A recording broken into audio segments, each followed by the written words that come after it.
নমস্কার বন্ধুরা, আমি মধুমিতা মধুস কিচেন থেকে বলছি। আমি আজকে একটা নতুন রান্না করছি, তোমাদের করে দেখাচ্ছি। মশলা ঢ্যাঁড়স।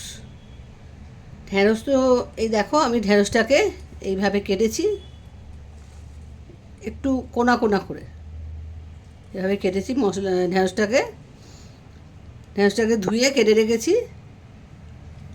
আচ্ছা, এই রান্নাটায় যে যে মশলাগুলো লাগবে, যেহেতু মশলা ঢ্যাঁড়স, সেই জন্য মশলাগুলো তোমাদের দেখিয়ে দিই। গোলমরিচ হাফ চামচ, 1 চামচ ধনে, হাফ চামচ জিরে, হাফ চামচের একটু বেশি মৌরি, তেজপাতা, শুকনো লঙ্কা তোমরা যেরকম খাবে ঝাল সেরকম লঙ্কা নেমে, আর কেশরি মেথি। কেশরি মেথিটা আমি বাড়িতেই তৈরি করি, তোমরাও তৈরি করতে পারো। আর কেশরি মেথি এইগুলোকে আমি শুকনো খোয়াতে ফ্রাই প্যানে একটু গরম করে ভেজে নেব। তারপরে মশলাটাকে আমি গুঁড়োবো। এই ফ্রাই প্যানের মধ্যে মশলাগুলো আমি দিয়ে দিচ্ছি। এখনও ইন্ডাকশান আমি জ্বালাইনি। এর মধ্যে আর একটা জিনিস দিতে হবে,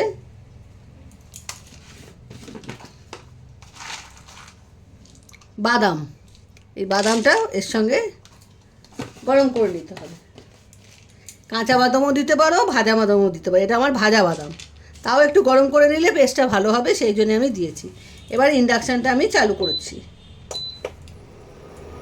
আর তেজপাতাগুলো একটু ছিঁড়ে দিই, তাহলে তাড়াতাড়ি এটা হয়ে যাবে।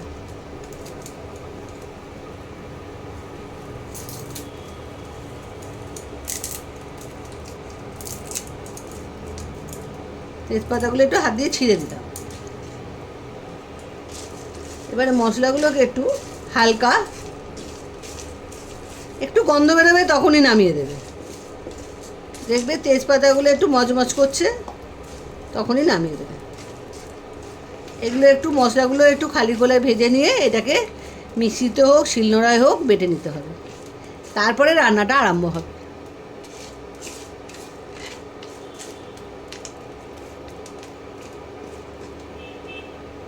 এই রান্নাটা জল পড়ে না, জল ছাড়া রান্না।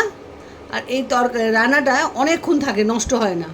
কোথাও ট্রাভেলিং করতে গেলে এই রান্নাটা করে নিয়ে গেলে মানে রুটির সঙ্গে কিছুর সঙ্গে খাওয়ার জন্য এই রান্নাটা চট করে নষ্ট হবে না।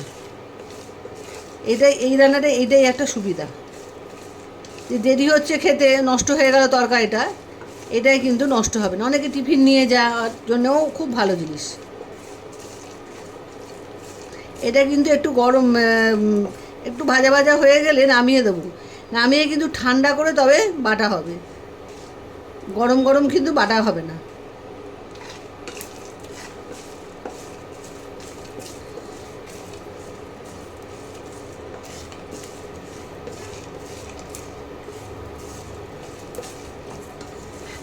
মশলাটা দিয়ে একটা সুন্দর গন্ধ বেরোবে, তাহলেই তখনই সেটাকে নামিয়ে দিতে হবে। এই দেখো তেজপাতাগুলো, এই দেখো ভেঙে ভেঙে যাচ্ছে, মানে হয়ে গেছে। এই দেখো তেজপাতাগুলো ভেঙে যাচ্ছে, ঠিক আছে? এইরকম হলে এবার নামিয়ে দিতে হবে। বেশি কিন্তু ভাজা হলে চলবে না।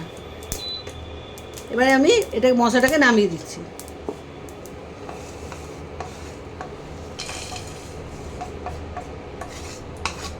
আর মশলাটা যখন পেস্ট করবে তখন কিন্তু জল দেবে না, জল ছাড়া মশলাটাকে পেস্ট করতে হবে। এবার ফ্রাই প্যানের মধ্যে তেল দিয়ে দিলাম। সর্ষের তেল দিয়েও রান্না করা যায়, সাদা তেল দিয়েও রান্না করা যায়। আমি সর্ষের তেল দিয়ে করছি। তেলটা একটু গরম হোক।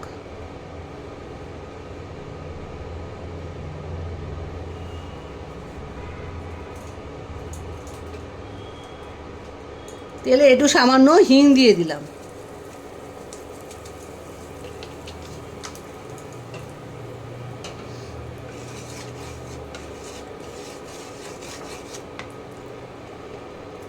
তেলটা গরম হয়ে আসছে, এবার আমি ঢ্যাঁড়সটা দিয়ে দেবো।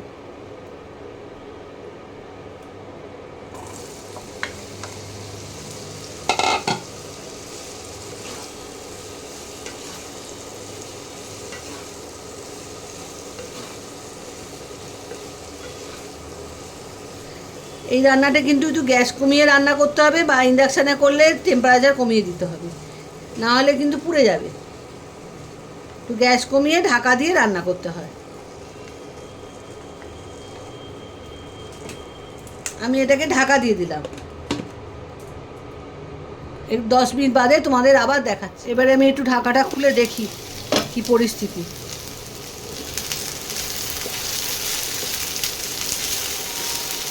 হাফ সেদ্ধ হয়ে গেছে।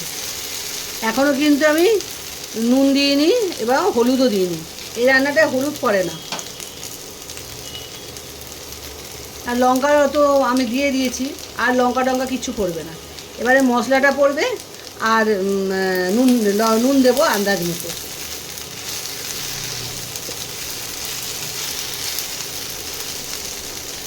এবারে আমি মশলাটা দিয়ে দেবো।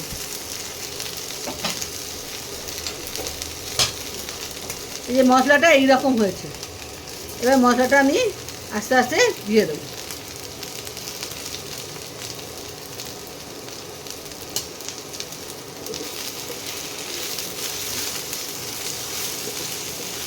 রান্নাটা খুব তাড়াতাড়ি হয়, খুব সহজ। শুধু মশলাটা একটু ভালো করে নিলেই হয়ে গেল, আর কিচ্ছু লাগবে না। এবার আমি আন্দাজ মতো নুন দিলাম।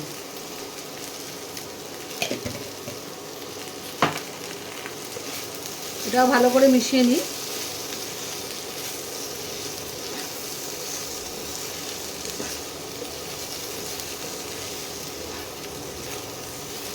যেরকম তোমরা ঢেঁড়স নেবে সেই আন্দাজেই মশলা করবে। আর মশলা বেশি হলে ফ্রিজে রেখে দেবে, আবার কোনো সময় কোনো কাজে লেগে যাবে। এই রান্নাটা রুটি পরোটা সব কিছু দিয়েই খাওয়া যায়, কোনো কষ্ট হয় না। ভাত দিয়েও ডালের সঙ্গে খেতে পারো। অল্প তেলে খুব তাড়াতাড়ি, খুব সহজ রান্না, যে কোনো লোকই যে কোনো মানুষই করতে পারবে এটা। দেখো ঢেঁড়স সেদ্ধ হয়ে গেছে, আর একটু ভেজে নিয়ে নামিয়ে দেবো। তৈরি হয়ে যাবে মশলা ঢেঁড়স। তোমাদের ঢেঁড়সের অনেকগুলো প্রিপারেশন দেখিয়েছি, তার মধ্যে এটা একটা আর একটা রান্না। এটা ট্রাভেলের পক্ষে খুবই ভালো। কোথাও যেতে আসতে রান্না করে নিয়ে কৌটোর মধ্যে নিয়ে গেলে খুব ভালো রুটি দিয়ে খাওয়া যায়, পরোটা দিয়ে খাওয়া যায়। হয়ে গেছে, এবার আমি নামিয়ে দেবো। নামিয়ে তোমাদের দেখাচ্ছি। বন্ধুরা আমি ঢেলেছি বাটিতে। খুব তাড়াতাড়ি রান্না, তোমরা সহজে করতে পারবে, কোনো ঝকমারি নেই। তোমরা যদি এরমভাবে ডায়মন্ড শেপে না কাটতে পারো, এমনি লম্বা লম্বা করে কেটে নেবে ঢেঁড়স। আর মশলাগুলো তো তোমাদের দেখিয়ে দিলাম। মশলাগুলো একটু ভালো করে দেখে ওটা খালি কলায় ভেজে পেস্ট করে নেবে, ব্যাস হয়ে গেল।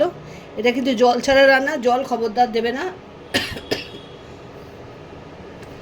আর তোমরা করে খেও, আর বন্ধুদের মধ্যে শেয়ার করো, আর আমার চ্যানেলটাকে সাবস্ক্রাইব করো, লাইক দিও, ফলো করো। আজ তাহলে আসি, আবার একটা রান্না তোমাদের নিয়ে তোমাদের সামনে আমি আসবো। আজকের মতো বাই।